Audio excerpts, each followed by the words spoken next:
Hello everyone, स्वागत है आप सभी बच्चों का इजी प्रेप पर। एक बार फिर से उम्मीद कर रहे हैं आप सब बच्चों की तैयारी बहुत ही जबरदस्त चल रही होगी। डियर स्टूडेंट्स, आज के इस वीडियो के अंदर हम लोग चर्चा करने वाले हैं कि बीटेक स्टूडेंट्स किस तरीके से अपने सेमेस्टर की तैयारी कर सकते हैं, कैसे कॉम्पिटिटिव एग्जामिनेशन और सेमेस्टर एग्जाम थोड़ा सा अलग अलग होता है। दो तीन चीजों पर आज की इस वीडियो में हम चर्चा करेंगे। इसके साथ साथ ही बहुत से बच्चे को सिलेबस को लेकर भी कंफ्यूजन है, तो उन दोनों तीनों पॉइंट्स को आज के इस वीडियो में मैं कवर करूंगा और उसके बाद में आपको यह भी बताऊंगा कि किस तरीके से इजी प्रैप आप सभी बच्चों की सेमेस्टर एग्जामिनेशन प्रिपरेशन में हेल्प कर सकता है। सबसे पहले तो वो बच्चे जो सेमेस्टर के सिलेबस को लेकर कंफ्यूज हो रहे हैं, तो मैं बता देता हूं कि वो बच्चे जो बिहार इंजीनियरिंग यूनिवर्सिटी से बीटेक कर रहे हैं, उन बच्चों को समझने की जरूरत है कि फर्स्ट सेमेस्टर और सेकंड सेमेस्टर को लेकर नया सिलेबस आया है, लेकिन third, fourth, fifth, six, seventh, eighth वहां तक आपके अभी सिलेबस में कोई चेंजेस उन्होंने दिया नहीं है। दूसरा इंपॉर्टेंट पॉइंट, जो सिलेबस में चेंजेस हुआ है उसके अकॉर्डिंग जो आपका फर्स्ट सेमेस्टर होगा वो नए सिलेबस के अकॉर्डिंग अभी चल रहा है। जिन बच्चों का सेकंड सेमेस्टर चल रहा था वो उसी सिलेबस के हिसाब से चल रहा है, पर अब जब बच्चा फर्स्ट से सेकंड में जाएगा तो उसको भी नया सिलेबस फॉलो करना पड़ेगा फ्यूचर में।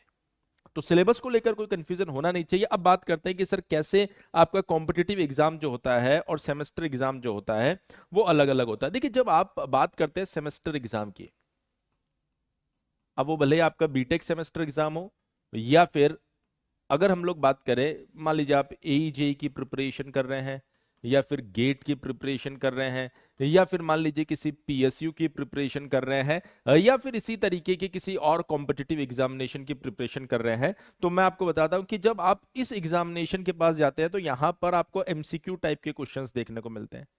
गेट के अंदर न्यूमेरिकल रेस्पॉन्स भी मिलते हैं, पर फिर भी हमने लिख दिया कि काइंड ऑफ एमसीक्यू क्वेश्चंस, या फिर आप चाहें तो यहां पर लिख भी सकते हैं न्यूमेरिकल रेस्पॉन्स टाइप के क्वेश्चंस आपको देखने को मिलते हैं, जहां पर आपको डेफिनेशंस, टाइप्स, ये सब चीजें लिखनी नहीं पड़ती है। वहीं जब हम लोग बात करते हैं यहां पर बीटेक सेमेस्टर के अंदर, तो आपको एमसीक्यू टाइप का क्वेश्चन मिलता है। अच्छा, कुछ कुछ कॉलेजेस के अंदर आप देखते हैं, कुछ कुछ यूनिवर्सिटीज के अंदर फिल इन द ब्लैंक्स भी मिलता है,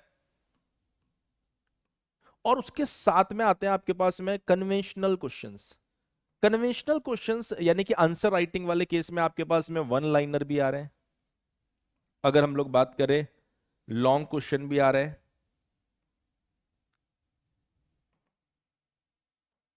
यानी कि सर, जब आप यहां पर पढ़ाई करते हैं तो यहां पर इंपॉर्टेंट होता है की पॉइंट्स, कैसे प्रॉब्लम को सॉल्व करना है, ये सारी चीजें यहां पर काम आती है। लेकिन यहां पर जो सबसे अच्छी चीज होती है वो होती है आपके पास में आंसर राइटिंग। सबसे अच्छी चीज जो होती है वो आपके पास में क्या होती है बेटा?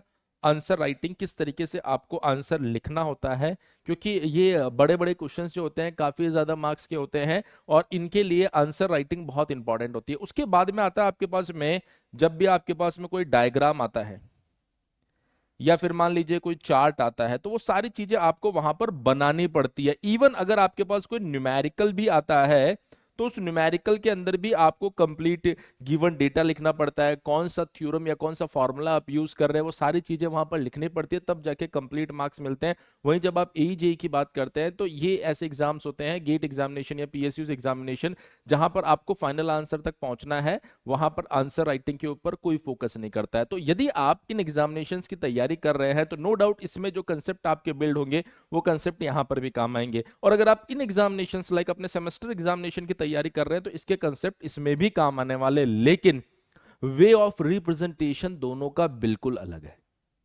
यदि आप सेमेस्टर में अच्छा करना चाहते हैं तो आपको सेमेस्टर के अकॉर्डिंग ही प्रिपरेशन करनी पड़ेगी। यदि आप एई में अच्छा करना चाह रहे हैं तो आपको इसके अकॉर्डिंग ही प्रिपरेशन करनी पड़ेगी। अब देखिए, इन सारी बातों को ध्यान में रखते हुए ही इजी प्रेप की टीम, यदि आप अपने सेमेस्टर एग्जामिनेशन के कोर्सेज जो जिसका नाम उम्मीद बैच है, उसके कुछ हम लोग इमेजेस यहां पर लेकर आए, जिससे आपको पता चले कि किस तरीके से हम लोग तैयारी करवा रहे हैं। देखिए, जहां पर आपको प्रैक्टिकल नॉलेज की जरूरत पड़ रही है, लाइक कि आपको पता होना चाहिए कि कौन सा पार्ट किस तरीके का दिखाई देता है, तो यहां पर थ्योरेटिकली उस डायग्राम की मदद से प्रैक्टिकल चीजों से उसको रिलेट किया जा रहा है, ताकि बच्चे के पास में एक्चुअल इंफॉर्मेशन आए कि हाँ सर, किस तरीके से ये चीज दिखती होगी और कैसे हम इसको बना रहे हैं। उसके साथ साथ देखिए, जहां पर आपको थ्योरी की कंप्लीट जरूरत पड़ रही है, क्योंकि आप जानते हैं कि जब आप सेमेस्टर एग्जामिनेशन में आएंगे तो भैया 7 नंबर का क्वेश्चन है, तो वहां पर कॉपी भरनी है तो भरनी पड़ेगी, थ्योरी चाहिए होगी वहां पर, तो समझने के साथ साथ आपके पास वर्ड्स होने भी चाहिए लिखने के लिए, तो प्रॉपर थ्योरी आपको प्रोवाइड करवाई जा रही है, जहां पर इमेजेस की जरूरत पड़ रही है, इमेजेस की मदद से बताया जा रहा है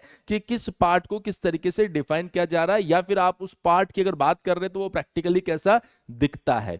इवन जब आप एग्जामिनेशन की बात करेंगे तो आपके दिमाग में ये भी क्वेश्चन आएगा कि सर एग्जाम में ये डायग्राम तो हम नहीं बना सकते, ये आपको समझाने के लिए वीडियोस में हम लोग यूज कर रहे हैं, पर जब एग्जामिनेशन की बारी आएगी कि कैसे उसको हमें दिखाना होगा, तो आप देखिए प्रॉपर डायग्राम की मदद से आपको चीजें बताई जा रही है कि किस तरीके का डायग्राम वहां बनाकर आप चीजों को रख सकते हैं।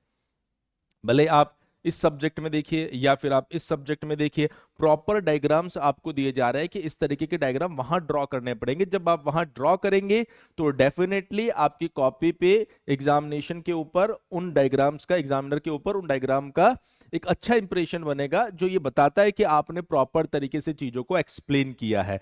इन्हीं सब चीजों को ध्यान में रखकर ही हम उम्मीद बैच के अंदर आपको चीजों को या सब्जेक्ट को कवर कर रहे हैं। ऐसा सिर्फ एक सब्जेक्ट में नहीं, सभी सब्जेक्ट्स में आप देख सकते हैं जो चीज समझाने की उसको समझाया जा रहा है, और प्रैक्टिकली जहां से उसको रिलेट करना है वहां से रिलेट किया जा रहा है। जहां पर प्रॉपर थ्योरी की जरूरत पड़ रही है पूरी थ्योरी दी जा रही है, जहां पर चीजों को आपको डायग्राम की मदद से समझाना है खुद से बना के, जहां पर 3D व्यूज की जरूरत पड़ रही है प्रॉपर 3D व्यूज आपको दिया जा रहा है, जहां पर डेरिवेशन की जरूरत पड़ रही है प्रॉपर डेरिवेशन आपको दिया जा रहा है। यानी कि सर अगर आप सेमेस्टर एग्जामिनेशन के लिए तैयारी करना चाह रहे हैं तो जो उम्मीद बैच हम लोग लेकर आए हैं इजी प्रैप के ऊपर, ये एक ऐसा बैच है जिसके अंदर आपको कंप्लीट चीजें, जो भी आपके बीटेक सेमेस्टर एग्जामिनेशन के लिए जरूरत पड़ेगी वो सारी चीजें दी जा रही है। अब अगर आप इस बैच के साथ जुड़े हुए हैं तो कैसे आप एक्चुअल में तैयारी करेंगे, तो मैं आपको बताता हूं कि देखिए उम्मीद बैच के अंदर क्या हो रहा है, अभी किस तरीके से पढ़ाया जा रहा है। आपको कंप्लीट थ्योरी, डेरिवेशन या जो भी सिलेबस आपको दिया गया है,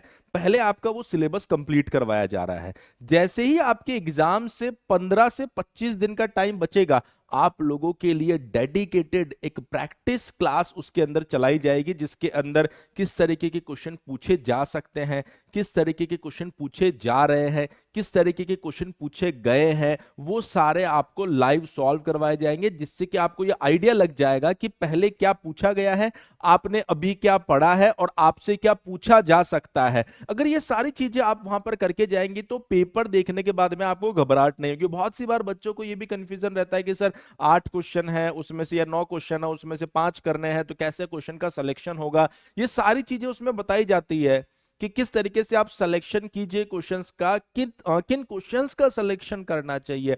बहुत से बच्चे ऐसे होते हैं जो ये सोचते हैं कि बस सर कैसे भी पास हो जाए। अगर आपको पास ही होना है तो फिर किस तरीके के क्वेश्चंस को अटेम्प्ट करना होता है। बहुत सारे बच्चे ऐसे होते हैं कि नहीं सर पास तो हम हो ही जाएंगे, अगर आपके पास में आए हैं तो हमें बेस्ट परफॉर्म करना है, टॉप करना है, अच्छे मार्क्स लाना है, तो कैसे क्वेश्चंस का सिलेक्शन करना है। क्योंकि ये सभी बच्चे जानते होंगे कि जब आप थ्योरेटिकल क्वेश्चन को चूज करेंगे, लेट्स से सपोज अगर 7 नंबर का कोई भी थ्योरेटिकल क्वेश्चन होगा, आप कितना भी अच्छा क्यों ना लिख दो, 7 में से 7 नहीं मिलेंगे। लेकिन वो बच्चा जो पास होना चाहेगा ना, वो हमेशा थ्योरेटिकल की साइड अप्रोच करेगा। लेकिन वहीं जो बच्चा टॉप करना चाहेगा, अगर उसके सामने कोई डेरिवेशन है 7 नंबर का, अगर वो पूरा सही करता है तो उसको 6 से 7 नंबर वहां पर मिलते हैं। तो ये छोटी छोटी चीजें होती है जो आपको हमारे इस उम्मीद बैच के अंदर एडिशनली समझाई भी जा रही है, किस तरीके से पेपर को अटेम्प्ट करना चाहिए। अब ये उम्मीद बैच है क्या, वो भी मैं आपको बता देता हूं। अगर इतनी बात आप समझ गए तो सबसे पहली चीज, उम्मीद बैच के अंदर आपको रिकॉर्डेड एंड लाइव क्लासेस दोनों उसके अंदर दिखाई दे रही है। पीडीएफ नोट्स, जैसे बहुत सी बार क्या होता है कि जरूरत से ज्यादा थ्योरी की जरूरत पड़ जाती है, कुछ थ्योरेटिकल सब्जेक्ट्स होते हैं जहां पर थ्योरी की ही जरूरत है। अब अगर सारी थ्योरीज लाकर बोर्ड पे लिखना स्टार्ट कर दिया जाए तो काफी टाइम कंज्यूमिंग वो लेक्चर हो सकता है। इसलिए हम लोग पहले से प्री टाइप्ड थ्योरी ले आते हैं, जिससे कि बच्चा आराम से समझ सके और कम समय के अंदर वो ज्यादा से ज्यादा चीजों को वहां पर समझ पाए। इसके अलावा अगर हम लोग देखेंगे तो जो लेक्चर्स आप देखेंगे, वो लेक्चर्स जो रहेंगे आपकी यूनिवर्सिटी के सिलेबस के अकॉर्डिंग है। आप जाके वहां पर डेमो क्लासेस भी देख सकते हैं, और जहां पर जरूरत पड़ेगी वहां पर प्रीवियस ईयर क्वेश्चंस और मोस्ट एक्सपेक्टेड क्वेश्चंस। बहुत सी बार बच्चा चाहता है कि सर आप हमें 4-5 साल के पीवाईक्यू सॉल्व करवा दो। बेटा एक बात समझिए, आप पहले जो आपकी यूनिवर्सिटी थी उसमें जिस तरीके के क्वेश्चंस पूछे जा रहे थे, जैसे बीईयू बना सिलेबस के पैटर्न में चेंज हुआ है। और इस साल से बीईओ आपके पास कहीं ना कहीं थोड़ा सा फॉर्म में आता हुआ हमें दिख रहा है, जैसे उसने सिलेबस को चेंज किया। और इवन आप अगर पिछले सेमेस्टर के पेपर देखेंगे तो उसने पीवाईक्यू से हटकर क्वेश्चन पूछे, और वो क्वेश्चंस ये चीज को बता रहे हैं कि जो बच्चा अच्छा पढ़कर आएगा वही क्वेश्चन कर पाएगा। इसका मतलब ये हो गया कि सिर्फ पीवाईक्यू के ऊपर डिपेंडेंसी रखने से आप एग्जाम में अच्छा परफॉर्म नहीं कर पाएंगे, कंसेप्ट्स क्लियर होने चाहिए तभी जाके आप एग्जाम में अच्छा परफॉर्म कर पाएंगे। तो यहां पर हम लोग सिर्फ पीवाईक्यू नहीं, मोस्ट एक्सपेक्टेड क्वेश्चंस भी आपको सॉल्व करवाने वाले हैं, जिससे कि आपको बेनिफिट मिलने वाला है। और सबसे इंटरेस्टिंग बात है कि जो सब्जेक्ट्स आपको डील किए जा रहे हैं, जो टीचर्स आपको पढ़ा रहे हैं, वो अपने सब्जेक्ट के एक्सपर्ट है, जिससे कि क्वालिटी कंटेंट आप लोगों तक पहुंच रहा है। मैं आपको यहां पर एक और चीज बता देता हूं, आपके पास जो कोर्सेज है वो first semester, second semester, first plus second, third fourth, third plus fourth, fifth six, सभी सेमेस्टर के अवेलेबल है।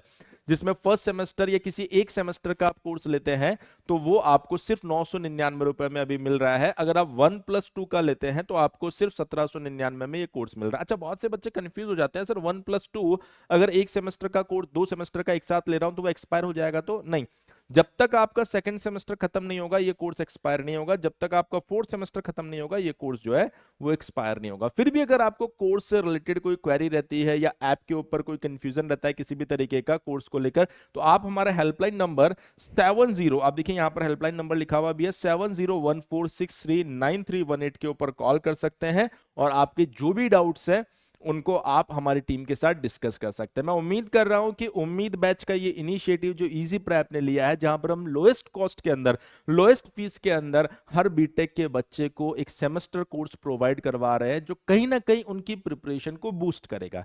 ये एक ऐसी फीस है जो शायद आपके 6 से 8 महीने के ड्यूरेशन के लिए बिल्कुल नेग्लेजिबल है, लेकिन आप सोचिए कि जिस तरीके का परफॉर्मेंस आप इस बैच के बाद अपने सेमेस्टर एग्जाम में देखेंगे वो अपने आप में काबिले तारीफ होने वाला है। क्योंकि बीटेक के साथ साथ आप बहुत सारे पीएसयू, एईजे एग्जाम, गेट एग्जामिनेशन में बैठने वाले हैं। अगर बेस अच्छा होगा, फाउंडेशन अच्छा होगा, तो बेटा मैं आपको बता रहा हूं आगे आप भले प्लेसमेंट्स हो या फिर कॉम्पिटिटिव एग्जाम हो उनके अंदर भी अच्छा परफॉर्म करने वाले हैं। तो चलिए, थैंक यू सो मच। उम्मीद कर रहा हूं आज की इस वीडियो में कहीं ना कहीं आपको कुछ इंफॉर्मेटिव, कुछ अच्छी चीजें सीखने को मिली होगी। इसी तरह के और भी वीडियोस के लिए आप हमारे चैनल पर बने रहिए, क्योंकि आपका सेमेस्टर एग्जाम हो, एईजेई एग्जामिनेशन हो, कॉलेज के प्लेसमेंट्स हो, लीट एग्जामिनेशन हो, रेलवे एग्जामिनेशन हो, किसी भी तरीके के एग्जामिनेशन के लिए सबसे तेज और सबसे सही एनालिसिस के साथ सबसे सही इंफॉर्मेशन आपको इजी प्रेप पर मिलने वाली है। तो बने रहिए हमारे यूट्यूब चैनल इजी प्रेप के साथ। Thank you so much.